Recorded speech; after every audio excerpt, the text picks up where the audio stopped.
नमोऽस्त्वनन्ताय सहस्रमूर्तये सहस्रपादाय शिरोर्बाहवे सहस्रनाम्ने पुरुषाय शाश्वते सहस्रकोटियुगधारिणे नमः। नमः कमलनाभाय नमस्ते जलशायिने नमस्ते केशवानंद वासुदेव नमोस्तुते। वासनात् वासुदेवस्य वासितं भुवनत्रयं सर्वभूताधिवासोऽसि वासुदेव नमोस्तुते। शङ्करं शङ्कराचार्यं केशवं बादरायणं सूत्रभाष्यकृतौ वन्दे भगवन्तौ पुनः पुनः। ईश्वरो गुरुरात्मेति मूर्तिभेदविभागिने व्योमवद्व्याप्तदेहाय दक्षिणामूर्तये नमः। रक्षः पिशाच भयनाशनमामयाधि प्रोच्चैर्ज्वरापहरणं दमनं रिपूणाम् सम्पत्तिपुत्रकरणं विजयप्रदानं संकष्टमोचन विभो स्तवनं नराणाम्। उद्याद्भानुसहस्रसन्निभतनुः पीताम्बरालङ्कृतः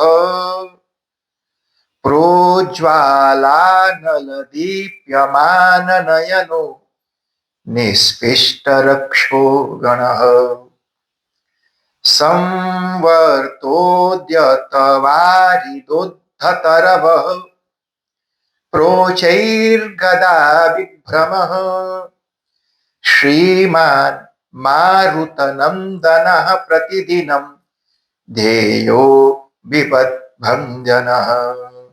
ओम हं हनुमते नमः।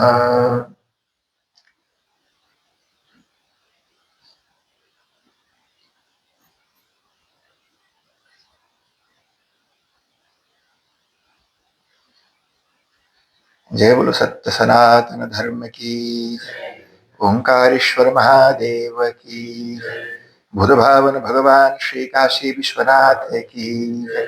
सियावर रामचंद्र भगवान की। पवन सुत हनुमान की। ओम नमः पार्वती पतये। हर हर हर महादेव। आइए, आज चतुर्थ रात्रि में हम सब धीरे धीरे करते करते पहुंच ही गए। 7 दिन की कथा के बीचों बीच में है आज। ढेर सारी चीजों की हमने चर्चा की और कुछ ऐसी बातों की भी चर्चा की जिनकी चर्चा अक्सर नहीं होती। और अभी ढेर सारी चीजें, हजारों हजार चीजें हैं हनुमान जी के बारे में जानने के लिए। क्योंकि जो रामचरितमानस में जितना लिखा है उतना तो सब लोग पढ़ते भी हैं, सुनते भी हैं, लोग सुनाते भी हैं। पर रामायण के अलावा जो ग्रंथों में लिखा है उसकी चर्चा नहीं होती। लेकिन लिखा तो है जी, बहुत अलग अलग ग्रंथों में हनुमान जी के बारे में लिखा। सनत कुमार संहिता में लिखा, गर्ग संहिता में लिखा, ब्रह्म वैवर्त पुराण में लिखा, स्कंद पुराण में लिखा, शिव पुराण में लिखा, वायु पुराण में लिखा, महावीर चरितम में लिखा, हनुमान नाटकम में लिखा, उत्तर चरितम में भी लिखा, उत्तर रामचरितम में भी लिखा। तो अनेकों जगह लिखे, पर चर्चा सिर्फ रामायण की ही होती है। तो इसीलिए वो बाकी चीजें छूट जाती। चलो, और सब तो संभव नहीं, लेकिन जितना हो सका हम लोगों ने चर्चा की। तो हनुमान इस नाम की व्याख्या हम लोगों ने की कि हनुमान जो ये नाम है इसके 5 अर्थ हैं और हनुमान जी का नामकरण संस्कार सबसे पहले भगवान इंद्र ने किया और बाकी देवताओं ने उसको अप्रूव किया। तो अप्रूव करने के पीछे एविडेंस दिया, सपोर्टिंग आइडियाज। तो कुछ कुछ लोगों की चर्चा हम लोगों ने कल की थी, एक आध लोगों की और भी चर्चा कर लेते हैं और ऐसे करते करते आगे बढ़ते हैं। अगर किसी के बारे में समझना हो, जानना हो, तो ऐसे आदमी से सुनो जो उसको जानता हो। अब मान लो कवि कैसा है, ये शालिनी जी से अच्छा कौन बताएगा, या सुजन शर्मा जी से अच्छा कौन बताएगा, जो उसको बचपन से जानते हैं, जिनके साथ रहते हैं। सुजन शर्मा जी कैसे हैं अगर जानना हो तो शालिनी जी से पूछो। तो, तो सबसे सबसे अच्छी उनकी व्याख्या तो यही करेंगी। बाकी लोग तो उनके बारे में कोई 1%, कोई 2%, कोई 3%, कोई 4%, कोई 5% जानता। तो हनुमान जी को जानने के लिए कौन बोले तो हम माने कि वो ठीक बोल रहा है, जो हनुमान जी के साथ में रहा हो और जिसको हनुमान जी की थोड़ी बहुत समझ हो। तो इसके बारे में हमने ढेर सारी कल चर्चा की और एक आध बातें और हम जानने की कोशिश करते हैं।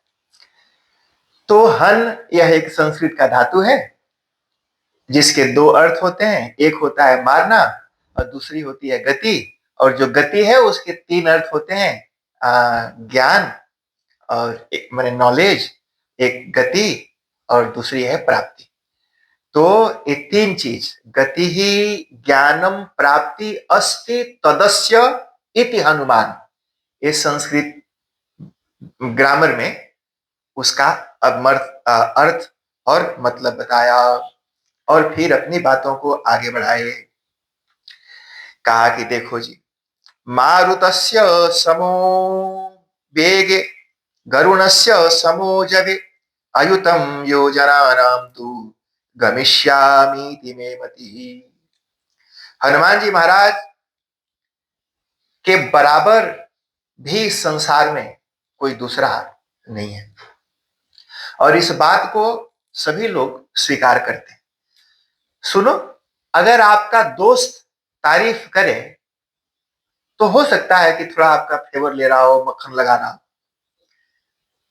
लेकिन अगर दुश्मन भी आपकी तारीफ करे तो फिर जरूर कुछ न कुछ अच्छाई तो होगी ही ना जी। तो दोस्त तो तारीफ करते हैं पर दुश्मन तारीफ नहीं करते, लेकिन हनुमान जी की तारीफ दुश्मन भी करते हैं। अब सबसे बड़ा जो दुश्मन है कौन है जी? रावण। अब वो भी हनुमान जी की तारीफ करता है। जब हनुमान जी लंका जला रहे थे तो उसको भरोसा नहीं हुआ पहले। कहा कि ऐसी किसी की हिम्मत नहीं कि हमारी लंका की तरफ नजर उठा के खाली ताक भी दे। देखने में भी लोगों को डर लगता है और सबसे बुरी नजर शनि की लोग मानते हैं और शनि को बांध के रखा था दरवाजे पर, एंट्री पॉइंट पर ही रखा था। कहा कि देख, लंका के बगल नहीं, लंका के बगल आने वालों के ऊपर ताक, मैंने उधर बाहर ताक, तो तेरी नजर लंका पर नहीं लगेगी, लंका में जो आएगा उस पर लगेगी। तो सबसे घातक नजर वाले को भी दूसरी तरफ मुंह करके रख दिया। कई लोग जी नहीं नजरियाना माएंगे फिर भी उनकी नजर लग जाती है, क्योंकि उसके उनके अंदर ही ऐसी कुछ मसाला भरा है भगवान ने कि आंख में भले ही वो दांत दिखा रहा हो पर अंदर उसके अच्छी फीलिंग नहीं होती। तो रावण को रहा नहीं गया कि किसकी हिम्मत है जो आके जला रहा है, तो बाहर गया देखने के लिए और देखते हुए अब वो सोच रहा है कि कौन है और बोलता है, बज्री महेंद्र स्त्रित से स्वरो वा साक्षात यमो वा वरुणो नीलो वा, साक्षात यमो वा वरुणो नीलो वा रौद्रोग्निरर्को धनदश्च सोमो नवानरोयम स्वयमेव कालः। वो बोलता है कि वज्री महेंद्र, कहा कि ये वज्र को धारण करने वाले इंद्र ही तो कहीं नहीं, बानर का रूप धर के आ गए, क्योंकि इंद्र ये सब काम करते रहते। तो रूप बदल बदल के इधर उधर बहुत खेला किया उन्होंने। रूप बदल के इल्या के पास भी वही गए थे, रूप बदल के घोड़ा चुराने भी वही गए थे, रूप बदल के और भी कई काम किया था, कर्ण के पास कुंडल कवच मांगने भी वही गए थे। तो इंद्र इस तरह के काम करते रहते हैं जी। माने देवता लोग भी धोखाधड़ी करते हैं स्वार्थ में, स्वार्थ जी।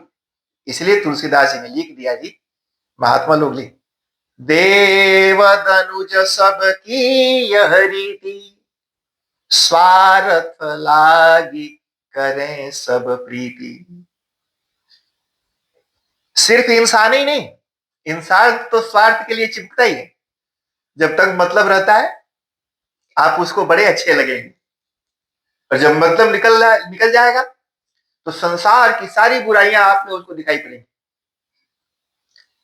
सुनो, हम प्लेट में खाना लगाते हैं और चाप के खाते हैं, पूरा चट कर गया, फिर उसी प्लेट में नहीं पूरा खाया, दाल लगाया, भात लगाया, तरकारी लगाया, उसमें थोड़ा सा एक कटोरी और पनीर डाला, भात डाला, खाया, पूरा जूठा पुठा लगाया। फिर और जब पेट भर जाता है ना जी, अभी तक जिस प्लेट में तरकारी भात डाल के एकदम गबर गबर ठूस रहा था, पेट भरने के बाद वही प्लेट उसको गंदा लगने लगता है, बोलता है गंदा प्लेट है, हटा उसको। और अभी तक उसी में ठूस रहा था। लेकिन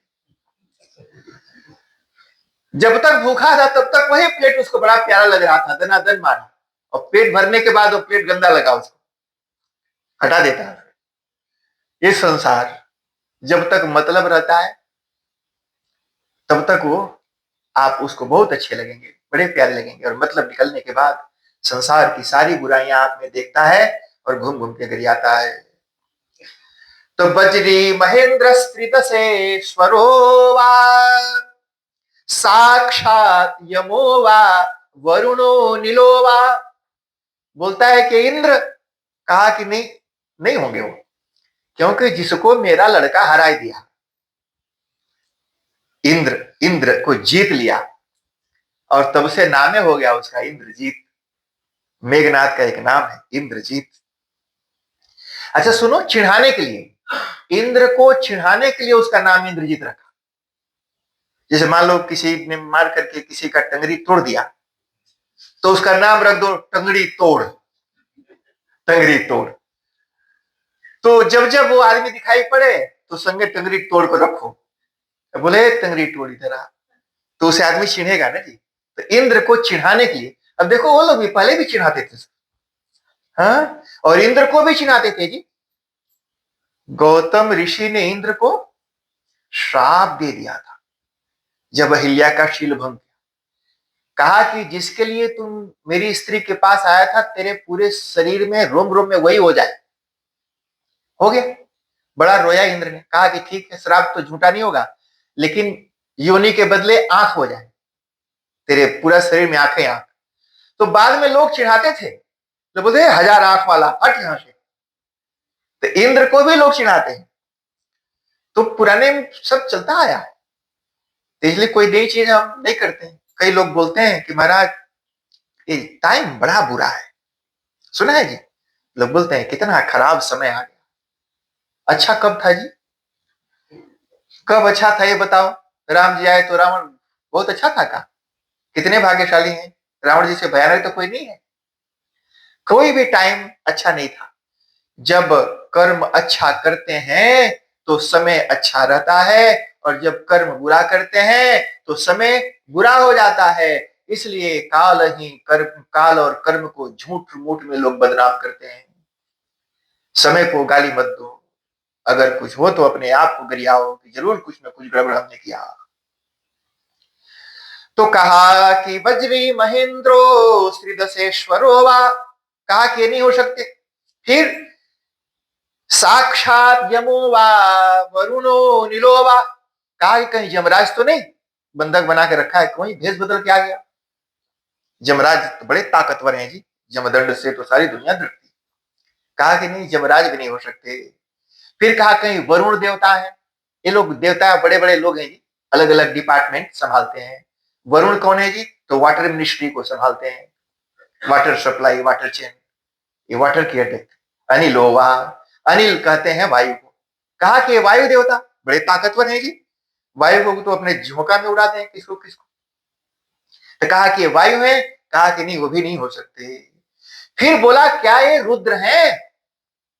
कंफ्यूज था कि है भी कि नहीं, वो तो बाद में निश्चय हो गया उसको। फिर बोला कहीं ये साक्षात अग्नि तो नहीं है? अग्नि हो सकते हैं, क्योंकि अग्नि में बड़ी दाहकता है, बड़ी तेज है। कहीं अग्नि देवता ही है, बानर का रूप धर करके आए और हमारी लंका जला रहे हैं। ये हनुमान जी के बारे में उसको नहीं पता कि एक एक देवता को नाम ले रहा है, सब मिला के थोक के भाव में इकट्ठे आए हैं। ये सब मिला के थोक के भाव में इकट्ठे हनुमान जी हैं, अलग अलग नहीं थी। यानी सारी देवताओं की शक्ति हनुमान जी लेके वहां पहुंचे हैं। रौद्रो निरर को धनदश्च सोमु, कहीं कुबेर तो नहीं, जिससे जिससे उसको दुश्मनी है सबका नाम लेना है। कुबेर से भी दुश्मनी है, उनका पुष्पक विमान चुरा के ले आए, गया एक दिन घूमने के लिए, भाई थे उनको, आए लोग कैसे है भैया, देखा घर के बाहर बड़ी अच्छी चार्टर प्लेन प्ले पार्क है, बोला तुम ले कौन सी करेगा, हम इसको ले जाते। सोचो कोई आपके घर घूमने आए, शर्मा जी के घर कैसे है, और बोले कि इनका गड़िया लेके चल दिया वहां से। तो ऐसे ऐसे थे जी, आया घूमने आए हाल चाल लेने, और बाद में बोला कि अच्छा, वो कुबेर कुछ कर नहीं पाए बेचारे। तो जिससे जिससे दुश्मनी होती है वो चुप थोड़ी ना बैठेगा जी, वो घात लगा के बैठा रहता है। इसलिए जीवन में शांति चाहते हो तो दुश्मन मत बनाओ, दोस्त बनाओ, मन में शांति रहेगी। दुश्मन मत बनाइए छोटी थोड़ी थोड़ी चीजों के लिए, छोटी छोटी चीजों के लिए। डोंट जेनरेट एनिमीज, हम पैदा करते हैं जी, हम वी क्रिएट एनिमीज। जन्मजात कोई दुश्मन नहीं होता, जन्मजात कोई दोस्त भी नहीं होता है। बता दो कोई दुश्मन पैदाइशी होता है? नहीं होता। न कोपी कस्यचिन मित्रम, न कोपी कस्यचिद रिपुः, कोई किसी का दोस्त नहीं है। छोटे छोटे बच्चे हैं, उनको पूछो उसका कोई दोस्त है? नहीं ना। जो आपका सबसे भारी भयानक दुश्मन है वो आपके घर में आए, आपका छोटका बचवा उसके बगल भी लपक के जाएगा। और हमारे दिमाग में भरा है भूसा कि दुश्मन है, दुश्मन था नहीं, हमने बनाया है उसको। न कोपी कस्यचिन मित्रम, कोई किसी का मित्र नहीं होता। न कोपी कस्यचिद रिपुः, कोई किसी का रिपु भी नहीं होता। फिर होता कैसे है? व्यवहारेण जायन्ते मित्राणि रिपवस्तथा, due to our own behaviour. ये अनिश राइट बात ना? यही है कि पहुंच गया यूनिवर्सिटी में। तो ड्यू टू आवर बिहेवियर व्यवहारेण जायन्ते, हमारी हरकतों की वजह से, हमारे व्यवहार की वजह से, हमारे एटीट्यूड की वजह से, हमारे लालच की वजह से, हमारे घृणा की वजह से, हमारे ग्रीड, एंगर, हंगर की वजह से, हमारी वजह से, यानी हम we create generate enemies and we generate friends. तो कहा कि डोंट जेनरेट एनिमीज, क्योंकि वो आपको बेचैन करके रखेंगे, चुप नहीं बैठेंगे। ये संसार के लोग, अपन पेट्रोल जला के आपके दुआरी पर आएगा, वो वो करके जाएगा। हाँ ऐसे लोग है, मैं जानता हूं, हमारे हिंदुस्तानी भाई सब ये सब करते हैं, दूसरे जात वाले शायद नहीं करते होंगे। वो खोदता रहेगा, इंतजार करता रहेगा मौका। इसलिए दुश्मन मत बनाओ, दोस्त बनाइए। और अगर किसी से है भी तो जितना हाली हो उसको निपटा दो। एक बड़े अच्छे हमारे शायर थे इंडिया के, उन्होंने कहा कि दुश्मनी मिटाना, कैसे मिटाने के लिए तरीका बताया जी। क्योंकि दुश्मन है तो लाइफ इज हार्ड, कहां कहां बचेंगे, टेंशन रहता है कि कहां। रावण को देखो कितना टेंशन, टेंशन में है बेचारा, वो कहीं कुबेर तो नहीं आ गया भेज बदल के, कहीं अग्नि तो नहीं आ गए, हमने जमराज के साथ भी अच्छा नहीं किया था, कहीं वो तो नहीं आया, इंद्र को हमारे लड़का नहीं हराया था, कहीं वो तो नहीं जला रहा। बेचैन है बेचारा, कौन है आखिर, है कौन, टेंशन में है। कौन आ गया? राम तो आ नहीं सकते क्योंकि तो बनवासी है। बाली तो मेरा दोस्त है, और सुग्रीव की इतनी हिम्मत नहीं है, कौन है? टेंशन में है। और टेंशन का कारण क्योंकि सारी दुनिया सोच की दुश्मनी है, अगर दुश्मनी नहीं होती तो थोड़ी ना ये सब सोचता। तो उन्होंने कहा जीवन कठिन, तो कहा कि कुछ यूं मैंने मेरे जीवन को आसान बना दिया, कुछ से माफी मांग ली और कुछ को माफ कर दिया। कहा कि यही तो हमारे दुख का कारण है, हम कुछ को माफ नहीं कर पा रहे और कुछ लोगों से माफी नहीं मांग पा रहे। इतने ठूस ठूस के ईगो भरा है, हम झुकना नहीं चाहते। तो हमारे प्रॉब्लम का कारण यह है कि हम माफी नहीं मांगना चाहते एक, और कुछ लोगों को ऐसे है कि उनको माफ नहीं करना चाहते। बस दो काम कर दो, है ना जी, फॉरगिव एंड सॉरी, सिंपल। लेकिन खाली मुंह से नहीं बोलना है, दिल से करना भी है। कई बार ना हमारे लोग दिन भर सॉरी बोलते रहते हैं और वही कमवा करते रहते हैं जिसके लिए सॉरी बोला था। तो ऐसा नहीं होना चाहिए। तो कहा कि दुश्मन मत बनाओ, रावण बड़ा बेचैन है, परेशान है, टेंशन में है। और फिर बोलता है साक्षात यमोवा वरुणो नीलोवा, ये साक्षात यमराज है कि वरुण है कि अनिल है। रौद्रोग निरर्को धनदश्च सोमो, कहीं साक्षात रुद्र तो नहीं आ गए?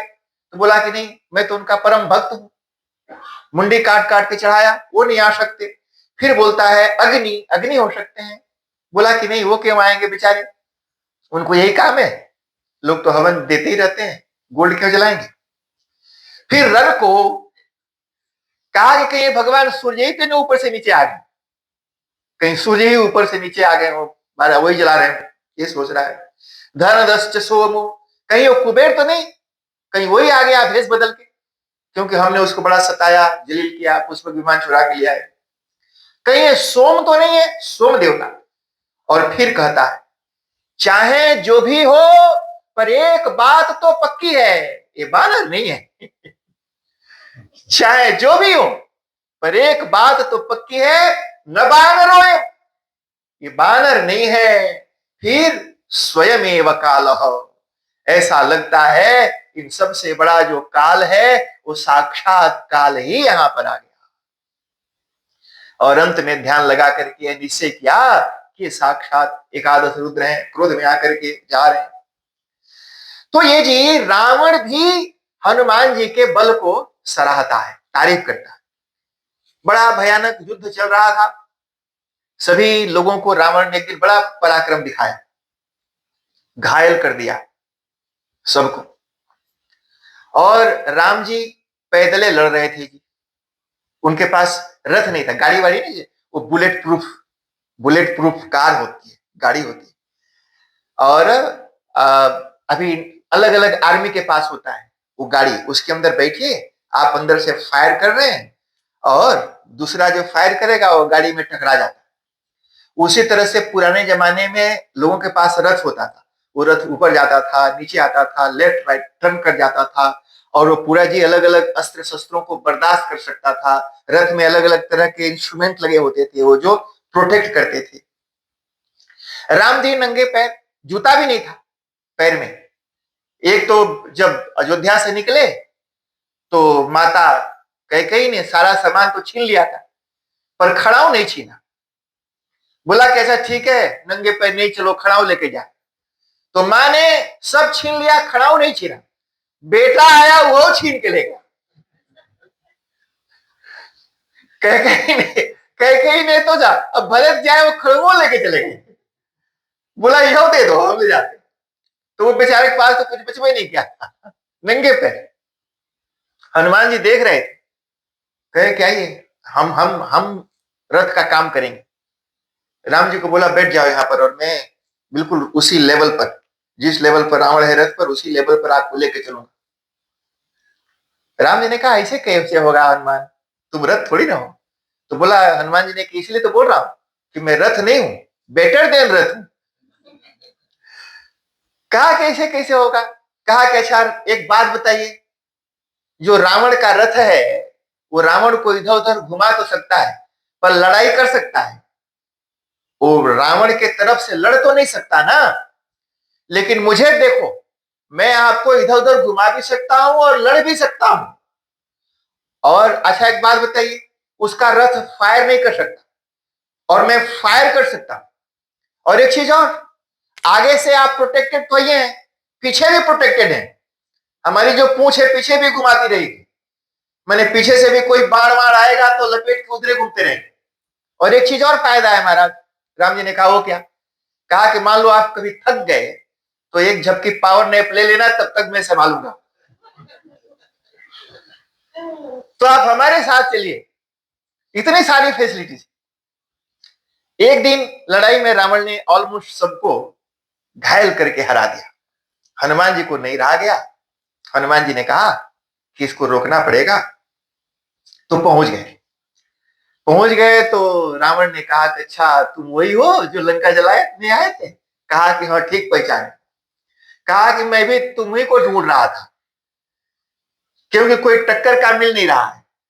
तो हनुमान जी ने कहा कि ठीक है आ जाओ, हमसे ही टक्कर कर लेते हैं।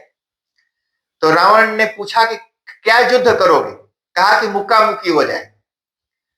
तो पहले होता था जी मुक्का मुक्की, झोटा झोटी, पुराने जमाने में होता था। झोटा झोटी जानते हैं ना जी, गांव में होता है, ये उसका झोटा पकड़े वो उसका झोटा पकड़े, और झोटा झोटी माइयों में ज्यादा होता है। तो तो गांव में लड़ाई होती है और मुक्का मुक्की। तो रावण ने कहा कि एक एक मुक्का मुक्की हो जाए। कहा कि एक मुक्का हम मारेंगे, एक मुक्का तुम मारो, और उससे डिसाइड करेंगे कि कौन ज्यादा ताकतवर है। हनुमान जी ने कहा कि ठीक है पहले तुम मारो। रावण ने कहा क्यों, पहले तुम मारो। हनुमान जी ने कहा नहीं, मैं पहले तुमको बोलता हूं, कहीं ऐसा ना हो कि मैं मारूं और दोबारा तुम्हारी बारी नहीं आए, तो इसलिए पहले तुम्हें ही मारो। तुम मारा, तो जब मारा तो हनुमान जी घुटने के बल हो करके और उसके प्रहार को रोक लिए। रावण बड़ा हैप्पी हुआ और प्रसन्न होकर के बोल रहा है हनुमान जी को कि वाह तुमने मेरे को रोक लिया। हनुमान जी ने बोला कि हाँ अब तू रोक। तो हनुमान जी उठे और मुक्का बनाए, तो ब्रह्मा जी प्रकट हो गए ऊपर। ब्रह्मा जी आ गए, बोले हनुमान मेरा स्क्रिप्ट मत बिगाड़ना। कहा कि रामायण की पूरी स्क्रिप्ट हमने लिखी है, स्क्रिप्ट मत बिगाड़ना। बोला क्या हुआ, बोला कि हमने अपनी स्क्रिप्ट लिखा है कि इसको राम जी मारेंगे, और तुम कहीं धर दिए मुक्का कस के, तो हमारे आगे का स्क्रिप्ट तो धरा का धरा रह जाएगा। तो थोड़ी सी लाज रखना, थोड़ा सा। तो हनुमान जी ने फिर कहा कि अच्छा ठीक, तो धीरे से मारते।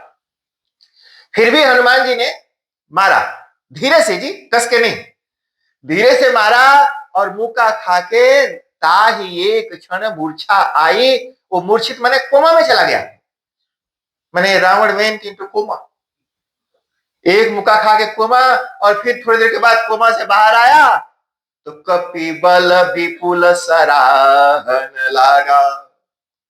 कपि के विपुल, विपुल कहते हैं ढेर, थोक के भाव में, हनुमान जी के बल की तारीफ करने लगा। बोला वाह वाह वाह। हनुमान जी ने कहा चुप कर, धिक्कार है मेरे बल को। रावण ने कहा मैं तुम्हारी तारीफ कर रहा हूं और तुम गाली दे रहे हो। हनुमान जी ने कहा देख गाली नहीं दूं तो क्या करूं, मेरा मुक्का खा के भी तू जिंदा है, मुक्का खा के भी तू जिंदा है, ये कोई बल हुआ। हनुमान जी के बल को रावण भी बोलता है कि बहुत बलवान है, साक्षात शिव है जी वो। शिव का प्रहार। पूरे रामायण के युद्ध के बाद जब राम जी अयोध्या लौट रहे थे तो रास्ते में हनुमान जी का गांव पड़ा, जहां के हनुमान जी हैं, तो वहां उनकी माता जी रहती थी। राम जी से हनुमान जी ने कहा प्रभु मेरी माँ यहां रहती है, अगर आपकी आज्ञा हो तो बहुत दिनों से मैं उससे मिला नहीं, थोड़ा सा उसका दर्शन कर लें। और हनुमान जी चाहते थे कि प्रभु साक्षात परमात्मा आया, मेरी माँ को भगवान का दर्शन हो जाए, ये पुत्र का ये भी तो धर्म है, अच्छा भक्त निकल जाए। हनुमान जी चाहते थे कि मेरी माँ भगवान का दर्शन कर ले, और राम जी कैसे मना करेंगे, राम जी मना नहीं कर सकते। राम जी के ऊपर बहुत कर्जा है हनुमान जी का, और राम जी इस बात को जानते हैं, आगे हम उसकी चर्चा करेंगे। वो मना नहीं किए, कहे कि हनुमान ये तो बड़ी गौरव की बात है, जिसकी मां माने जिसका बेटा ऐसा हो उसकी मां से तो जरूर मिलना चाहिए। हमारे एक कवि हैं जी, वो बोलते हैं कि पुत्र पैदा करो तो या तो बहादुर हो या तो भगवान का भक्त हो, और अगर नहीं हो तो फिर मत करो। कहा कि चलो चलते हैं, तो अपने प्लेन की लैंडिंग कराई और हनुमान जी, राम जी, लक्ष्मण, सीता सबको लेकर माता अंजना के पास गए। हनुमान जी ने प्रणाम किया और बोला, मां मैं लेकर आया हूं, आके देख। माता जी मुस्कुराती हुई निकली और धन्य धन्य हो गई भगवान का दर्शन करते हुए। और फिर हनुमान जी ने पूरी कथा सुनाई। राम जी ने कहा, रुको मैं सुनाता हूं। तो हनुमान जी को रोक के राम जी आए और राम जी ने हनुमान जी की बहादुरी की पूरी गाथा सुनाई कि कैसे कैसे हनुमान जी ने कितना उत्तम उत्तम कार्य किया। और इनकी मदद से पूरी कथा माता अंजना ने सुनी राम जी के मुख से, हनुमान जी की बहादुरी की, और एक चाटा थप्पड़ कस के हनुमान जी को मारा। पूरी कथा सुनने के बाद पूरा कस के तमाचा मुंह पर मारा हनुमान जी को, बोला भाग यहां से, मेरे नजर के सामने नहीं आना। राम जी भी बेचारे सीरियस हो गए, बोले कि हमने इसकी इतनी तारीफ की, मैया को खुश होना चाहिए, और ये तो थप्पड़ मार करके भगा रही है यहां पर।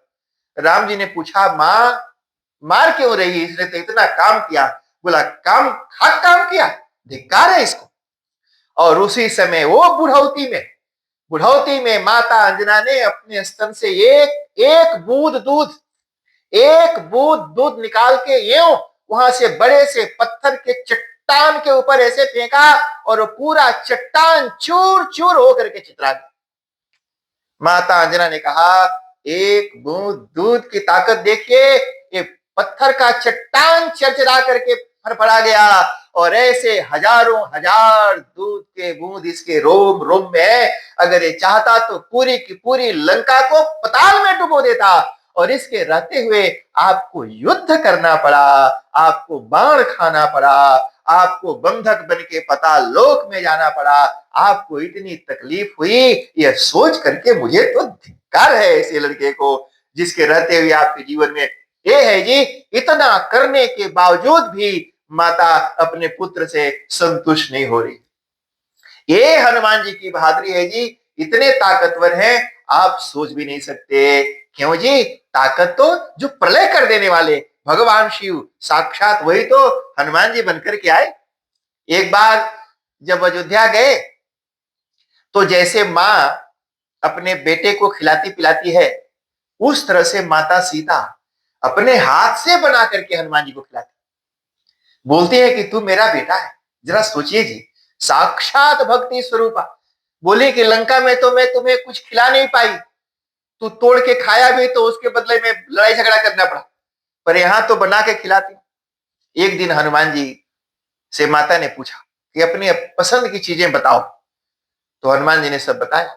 माता सीता ने बनाया, जब खिलाने गई तो हनुमान जी के थाली में डाले, कहा कि खाओ तब तक और लेकर के आती हूं। जब लेकर के आए तब तक थाली में सब चट कर जाए, और फिर कहीं अच्छा खा गया, और अरे ऐसे करते करते जितना उन्होंने बनाया था सब छट कर गए, एक अन्न का दाना भी किचन में नहीं बचा राम जी और किसी और को खाने के लिए। सीता जी को लगा कि ये आज हनुमान जी नहीं, ये अपने ओरिजिनल ओरिजिनल रूप में साक्षात भगवान शिव हैं, और उनको उनका पेट भरना, तो उन्होंने क्या किया जी, थोड़ा सा जो भोजन बचा था वो लेकर के आई, और उनके थाली में ओम नमः शिवाय बोल करके रख दिया। और जैसे ही ओम नमः शिवाय सुनते ही हनुमान जी को तो डकार आने लगा, बोला मां अब पेट भर गया, अब नहीं खा सकता। यानी साक्षात भगवान शिव स्वरूप ये हनुमान जी, उनके बल की कोई तुलना नहीं है। ब्रह्म वैवर्त पुराण में ये हनुमान जी कहते हैं, जब हनुमान जी को पता चला कि रावण लेकर के गया है तो हनुमान जी को बड़ा गुस्सा आया। लोगों ने कहा कि इतना भारी जी, 4 योजन का समुद्र, वो लंका का अधिपति रावण, ये तो बड़ा कठिन काम है। हनुमान जी की घोषणा सुनो, हनुमान जी क्या कहते हैं, मरकटी डिंभ तुल्याम च लंकाम पश्यामि शुभ्रते मूत्र तुल्यम समुद्रम च शरावमिति भूतलम। हनुमान जी ने कहा मरकटी डिंभ तुल्याम च, जैसे कोई बंदर की छोटी बंदरिया बच्ची हो और कोई शेर के सामने पड़ जाए, तो एक छोटी सी बंदर की बंदरिया बड़े से शेर के लिए कितनी ताकत रखती है जी। हनुमान जी ने कहा जैसे छोटी सी बंदरिया को कोई हाथी अपने सूंड में लपेट के बिक दे, पूरी लंका को मैं छोटी सी बंदरिया के बच्चे की तरह देखता और उसको तो ये लपेट के डुबा दूंगा। और समुद्र की बात करते हो, समुद्र तो ऐसे है जैसे कोई छोटा बच्चा पेशाब किया हो जमीन पर और उसको शेर को छलांग मार करके लांग जाना हो। कहा कि समुद्र तो ऐसे छोटे बच्चे के पेशाब के बराबर है, मैं तो उसको ऐसे लांग जाऊंगा कि सोच भी नहीं सकते। और रही बात है धरती, तो धरती तो छोटी सी प्याली के बराबर भी नहीं है। ये हनुमान जी की। और बोलते हैं पिपीलिका संघ संवित्य रावणम तथा। कहा कि ये जो रावण है इसको क्या जानते हो, तो गोस्पदी कृतवारिशम। और हनुमान जी ने कर भी दिया जी, एक गाय के छोटा खूर, गैया का खूर होता है, कहीं धर दे और उसमें पानी भर जाए, उसको लांगना कितना कठिन काम है जी। जैसे गाय के खूर में भरे हुए पानी को कोई लांग जाए, ऐसे हनुमान जी समुद्र को लांगे, पता ही नहीं चला किसी। गोस्पदी कृतवारिशम मशकी कृत राक्षसाम, इतने बड़े बड़े राक्षसों को मारने के लिए हनुमान जी को कोई कोशिश नहीं करनी पड़ी। जैसे फिजी में मच्छर मारते हैं मच्छर, हम हो जाते हैं तो कभी कभी आते हैं, जानबूझ के नहीं पर मरा ही जाते हैं दो चार। तो जैसे हमको मच्छर मारने के लिए कोई तकलीफ करनी पड़ती है जी, वो गलती से अगर हाथ ऐसे लग गया तो भी वो मर जाता है। अगर बाई मिस्टेक भी हाथ काट रहा है और आप अगर ऐसे हाथ उठाएं और कहीं उड़ा नहीं, वही बैठा रह गया तो छपा जाता है। तो जैसे हम मच्छर मारते हैं वैसे हनुमान जी राक्षसों को मार डाले। तो गोस्पदी कृतवारिशम मशकीकृत राक्षसम रामायण महामाला रत्नम वंदे नीलात्मजम। ये वायु के पुत्र, रामायण अगर मान लो एक माला है तो उसमें रत्न स्वरूप हनुमान जी महाराज हैं। वो कहते हैं जैसे चींटी, थोड़ा सा गुड़ या चीनी रहता है वहां चींटी पड़ जाता है। कई बार कोई आदमी भी जाता है तो उसके जूता के नीचे दब के 1000 50 100 चींटियां वहां मर जाती। कहा कि राक्षस और रावण तो सब चींटियों के झुंड के समान है, रावण को भी इंक्लूडिंग रावण। कहा कि चींटियों के झुंड के समान है और उनको तो हम ऐसे रौद करके मार डालेंगे।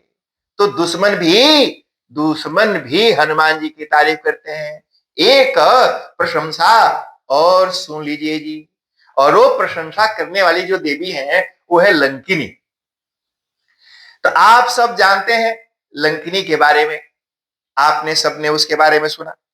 लंकिनी लंका के दरवाजे पर रहती थी और उसका काम था, हुआ यूं, जब लंका नगरी बनी और बनाने के बाद उसका गृह प्रवेश आदि सब होने लगा, तो ब्रह्मा जी तो सब कुछ जानते हैं। और जब रावण आदि ने सब ब्रह्मा जी से वरदान मांगा तो उस समय लंकिनी यानी वो जो लंका नगर थी, वो नगर की ही जीती जागती मूर्ति लंकिनी को ब्रह्मा जी ने बुलाया और कहा कि देख अब तू इस नगर की रक्षा करना। तो लंकिनी ही नगर की रक्षक थी, चारों बगल घूमती रहती थी और वो औरत थी। तो लंकिनी चारों तरफ घेर के रहती थी और हनुमान जी वहां पर गए। तो जब लंका में घुसने की बारी आई तो हनुमान जी ने विचार किया कि कैसे घुसूं, क्योंकि चारों बगल दरवाजा बंद था।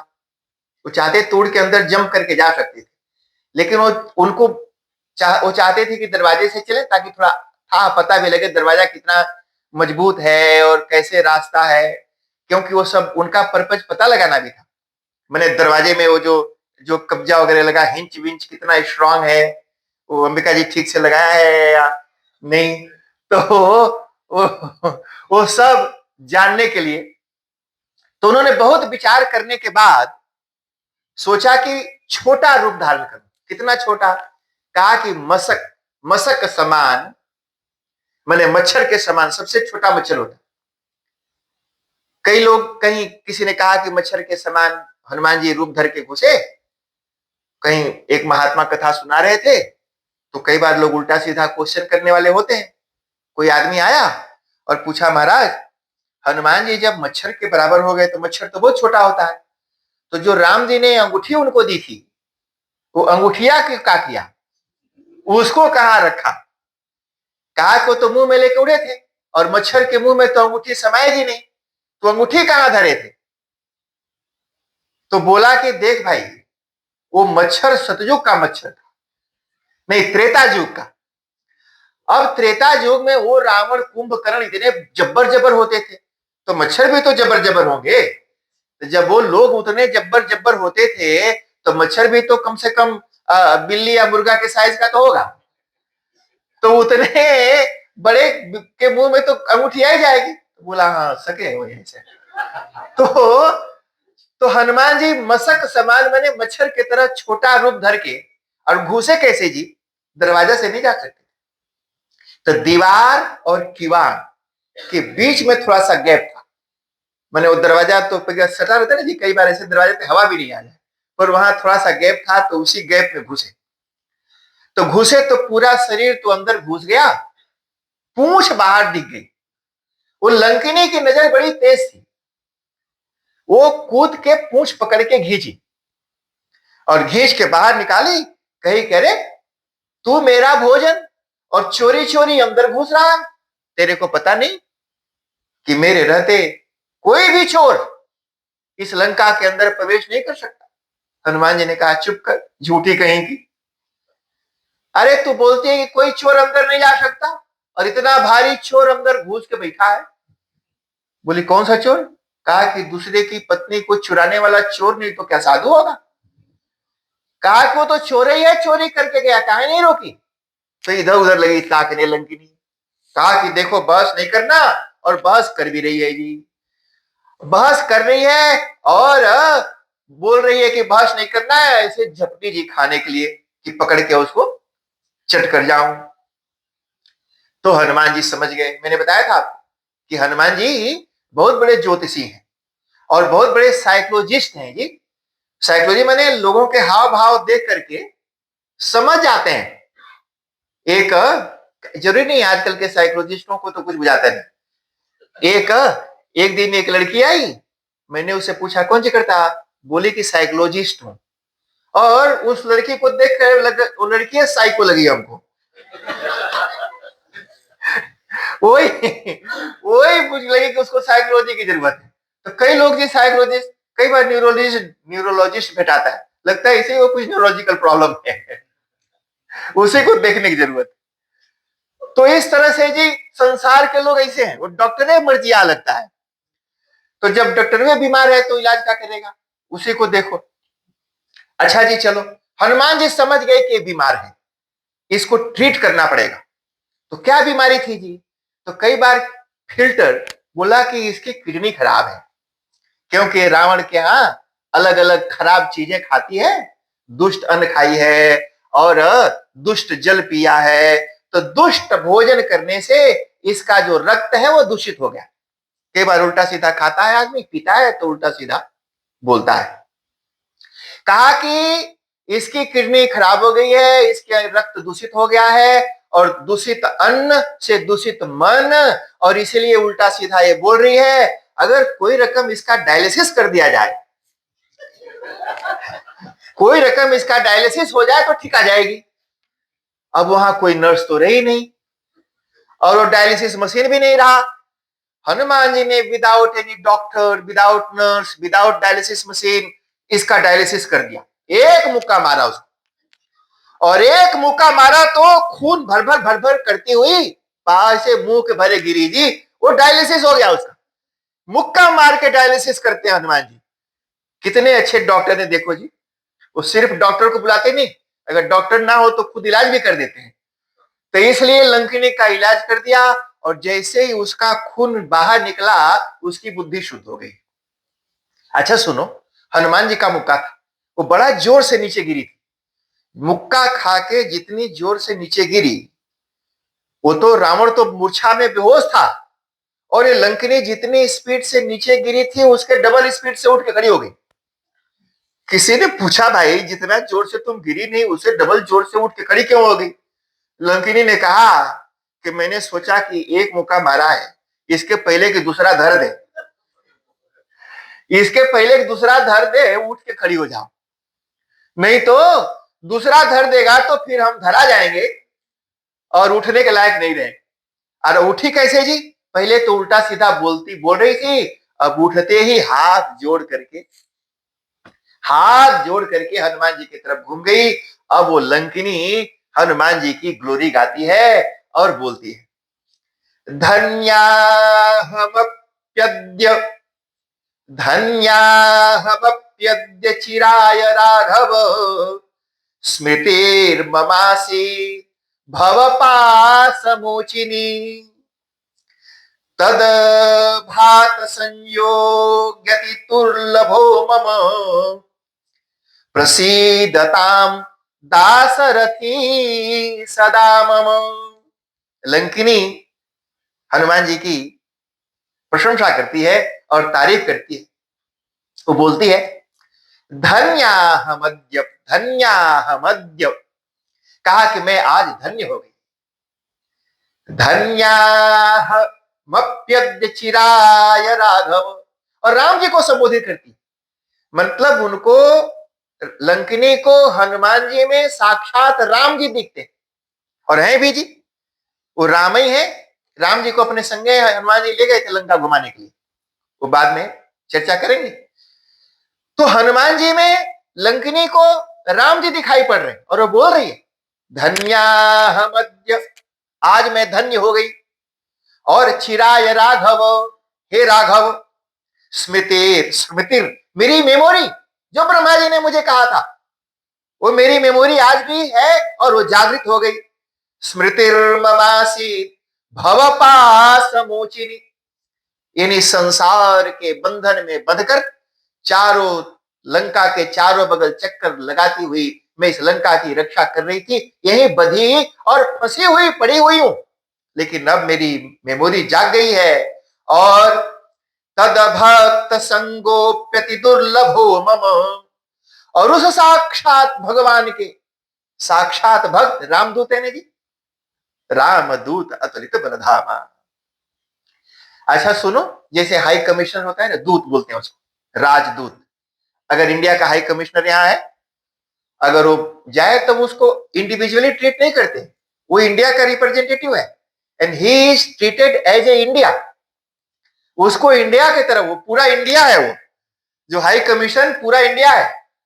वो किसी की गाड़ी ठोक दे पुलिस अरेस्ट नहीं कर सकती, हाई कमिश्नर अगर गाड़ी ठोक दे पुलिस कांट अरेस्ट। अगर वो कहीं नो पार्किंग जोन में भी लगा दे तो फाइन नहीं कर सकती उसकी। न्यूजीलैंड की पुलिस एम्बेसी में घुस नहीं सकती, अलाउ नहीं है, दे आर नॉट अलाउड। वो पूरा, उसके ऊपर कोई भी एक्शन इंडिया के ऊपर एक्शन माना जाएगा। वो जहां ये हाई कमीशन का पावर है, वो जहां खड़ा होगा मतलब इंडिया खड़ा है, वो जो बोलेगा मतलब इंडिया बोल रहा है, किसी की हिम्मत नहीं कि उसको छूटे, चाहे वो जहां भी रहता हो। तो जो दूत है, दूत इंडिविजुअल नहीं होता, वो जिसका दूत है उसको रिप्रेजेंट करता है।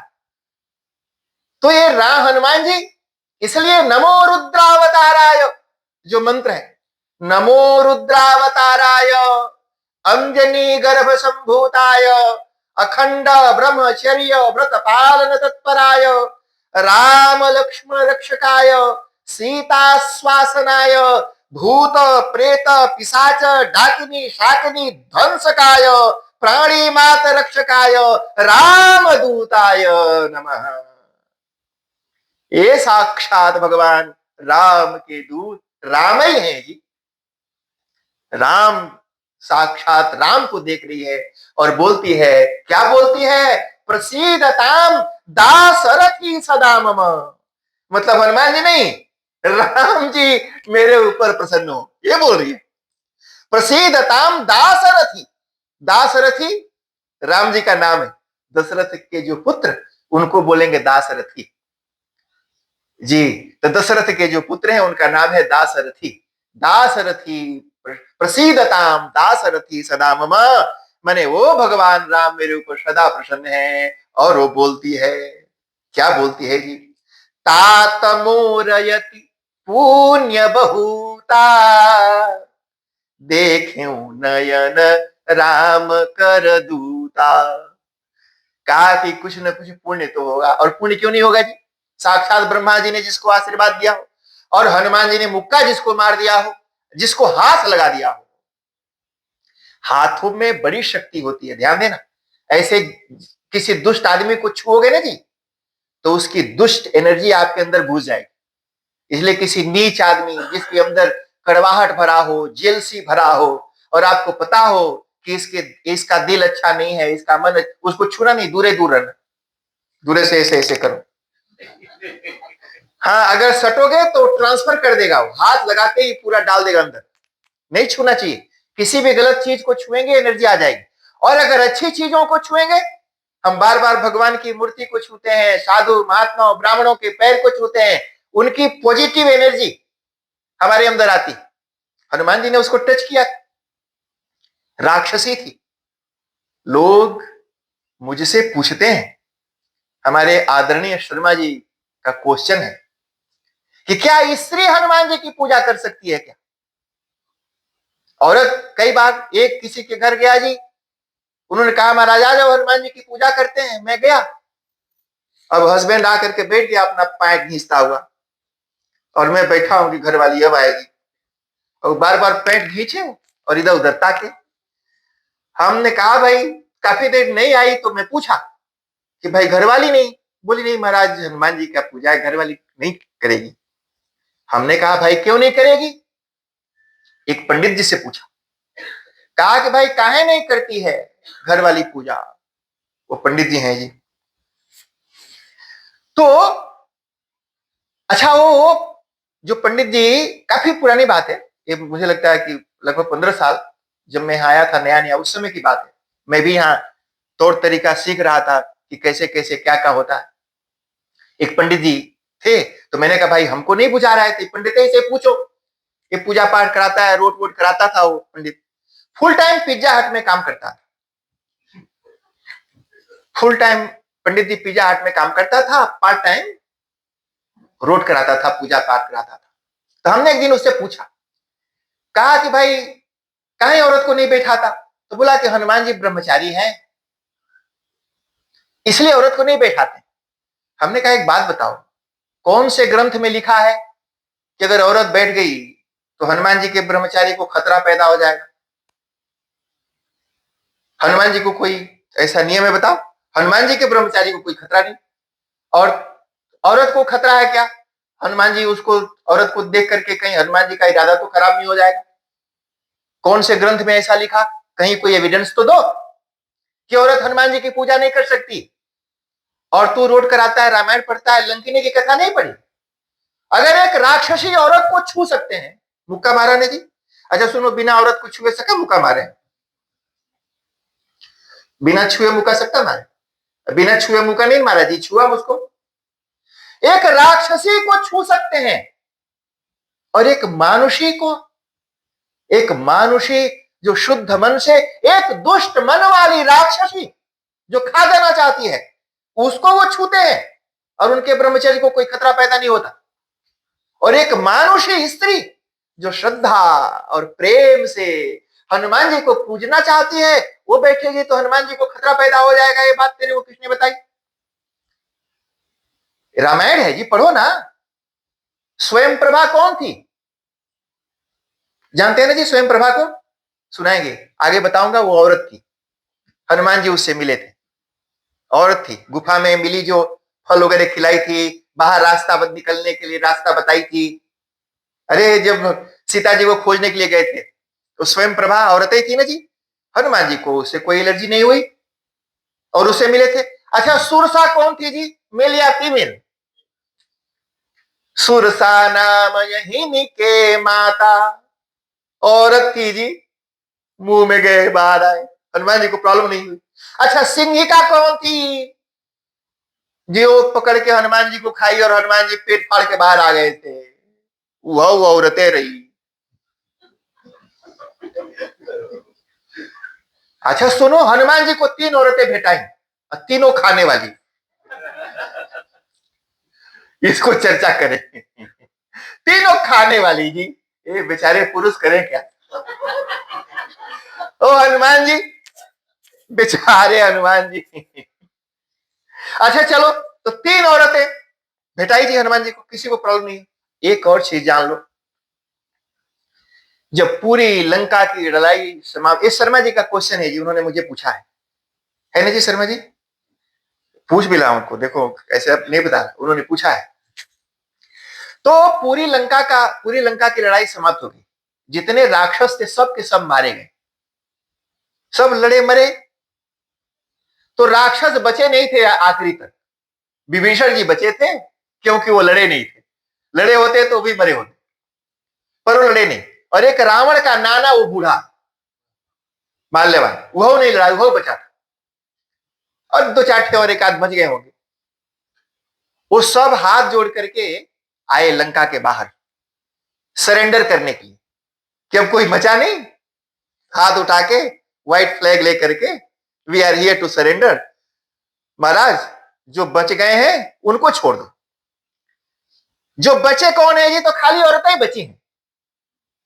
तो राम जी ने कहा भाई ठीक है, हम तो लड़ना तो पहले भी नहीं चाहते थे, ये तो मजबूरी में लड़ना पड़ा जी। अगर ऐसे काम न बनता हो तो कई बार मजबूरी में लड़ना पड़ता है, और लड़ना भी चाहिए। कायरता और बुज़दिल की तरह जीना तो कोई जीना नहीं है, हमारा शास्त्र तो यही बोलता है, घुट घुट के क्यों जियोगे? तो राम जी ने कहा कि लड़ाई बंद करो, कहा कि सीता जी को लाने के लिए हनुमान जी को भेजो। हनुमान जी को ही क्यों? हनुमान जी को बुलाया गया कि हनुमान जी जाएंगे सीता जी को लाने के लिए, तो बोला कि हनुमान जी को इसलिए भेजो कि Hanuman ji has visited Lanka before. Hanuman ji Lanka के गली कुचा सब जानते हैं, और सीता जी हनुमान जी को पहचानती है। कहीं कोई और जाए तो कहीं आने से मना न कर दे, नहीं नहीं नहीं जाएंगे। तो हनुमान जी को पहचानती है क्योंकि पहले यही थे जो मिले थे। तो हनुमान जी का सीता जी से परिचय है, नंबर 1 कारण। हनुमान जी लंका की गली वली सब जानते हैं, दूसरा कारण। हनुमान जी के ऊपर सीता जी को भरोसा है, तीसरा कारण। हनुमान जी के ऊपर राम जी को भी भरोसा है, ढेर सारे कारण। हनुमान जी लंका में गए, अब पूरी लंका में खाली औरतें बची थी।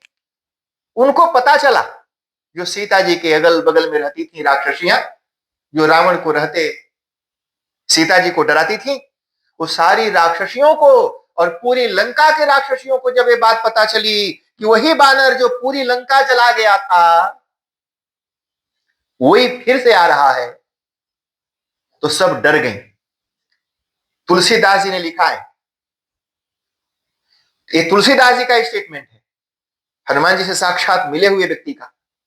उन्होंने कहा कि सारी राक्षसियां पूजा की थाल सजाकर और हनुमान जी की पूजा करने के लिए लाइन से लंका की गलियों में खड़ी हो गई, हाथ जोड़ करके, और पूजा की थाल जो भी उनके पास था लेकर के, कि क्षमा करो, हम आपकी पूजा करते हैं, हमारे ऊपर क्रोध नहीं करना, जो भी किया पतियों ने किया, हमारा कोई दोष नहीं है। हनुमान जी ने उन सभी राक्षसियों की पूजा को स्वीकार किया और उन सभी राक्षसियों को अभय दान दिया। ओ हनुमान जी, जो राक्षसियों की भी पूजा को स्वीकार करते हैं और उनको अभय दान देते हैं, और एक मानुषी पूजा करेगी तो उनको प्रॉब्लम होगी, एक बेवकूफ और कोई मूर्ख व्यक्ति ही कह सकता है। एक चीज और, ग्रंथ है हनुमद उपासना पद्धति, एक है हनुमत चमत्कारानुष्ठान पद्धति, किताब का नाम है। एक जगह उन्हीं पंडित जी को मैंने बताया, हनुमत चमत्कारानुष्ठान पद्धति, 25 बार ट्राई किया पर उसके मुंह से निकला नहीं है, हनुमत चमत्कारानुष्ठान पद्धति बोलिए नहीं पाया वो, हनुमत चमत्कारानुष्ठान पद्धति। अच्छा चलो, हमने कहा कि वहां ऐसे लिखा है। अच्छा, वहां लिखा कि ऐसी लड़की जिसका मासिक धर्म ना हुआ हो, जिसका कभी पीरियड ना हुआ हो, ऐसी कन्या अगर अपने हाथ से रोट बनाए और हनुमान जी को चढ़ाए, वो स्त्री है कि नहीं जी? वो भी तो स्त्री है। ये ऐसा वहां लिखा कि ऐसी कन्या जिसका कभी पीरियड ना हुआ हो, उसके हाथों से रोट बनवा करके और हनुमान जी को चढ़ाने पर हनुमान जी और प्रसन्न होते हैं। स्त्री तो वो भी है। तो वहां तो ये लिखा, मेरे गांव में मेरी आजी, दादी, हम दादी बोलते हैं, आप आजी बोलते हो, वही रोट करती थी हमेशा। शनिचर को, मंगलवार को, बीचों बीच में आंगन में। आंगन का मतलब जानते हैं? वो घर के बाहर आंगन नहीं, लोग घर के बाहर को आंगन बोलते हैं। आंगन का मतलब होता है, हमारे यहां भारत में जो घर बनता था, चारों बगल घर बनता है, चारों बगल रूम होते हैं और the centre of the house open होता है।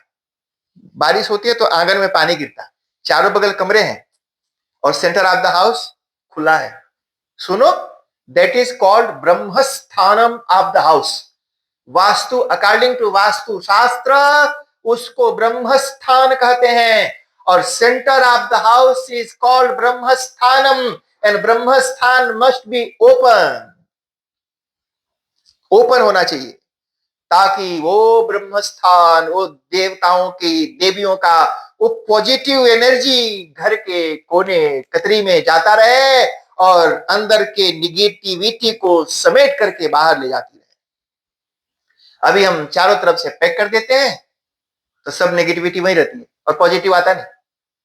एक गोरे हैं यहां पर, डॉक्टर, वास्तुशास्त्री, उन्होंने जितने घर बनाए अपने सारे घर में, यहां न्यूजीलैंड में, उन्होंने centre of the house open रखा और ग्लास लगाया वहां पर। तो ब्रह्मस्थान, तो उसको आंगन कहते हैं। आंगन माने सेंटर ऑफ द हाउस, और वहां पर हनुमान जी का झंडा रहता है, बिल्कुल बीचों बीच। दैट इज कॉल्ड आंगन, अंगना। मेरे अंगने में तुम्हारा क्या काम है? आंगन मतलब वो सेंटर, मिडल। आपने वो मूवी देखी थी, वो जो एक थी बावर्ची, राजेश खन्ना की, बहुत पुरानी मूवी है, देखना, बावर्ची नाम है। आंगन, वही आंगन में बर्तन धोते हैं, हंडी धोते हैं, सब लोग वहीं बैठ के खाते हैं। बारिश होती है तो पानी गिरता है अंदर। ए आंगन। आज ही रोट बनाती थी। गांव में तो बहुत गरीबी जी, हम तो छोटे छोटे थे, गांव में उसमें बहुत गरीबी थी, आज भी है लेकिन पहले जैसी नहीं। तो खाने के लिए हम लोगों को बहुत अच्छी चीजें नहीं मिलती थी। कभी माड़ भात खाते थे। माड़ भात खाया है? जनता है माड़ भात क्या होता है? माड़ भात खाते थे, जिसे चावल को बड़े से हंडी में पकाते हैं, तसला में पकाते हैं। तसला लाया कि नहीं? आया है तसला? हम तसला में भात पकाते हैं। हाँ, गरीबी है।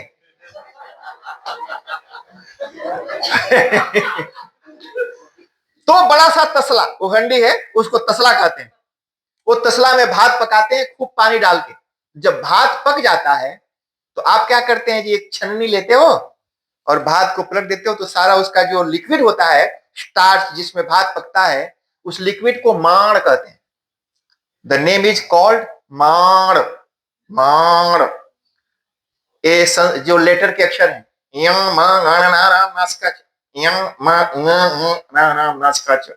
तो माड़।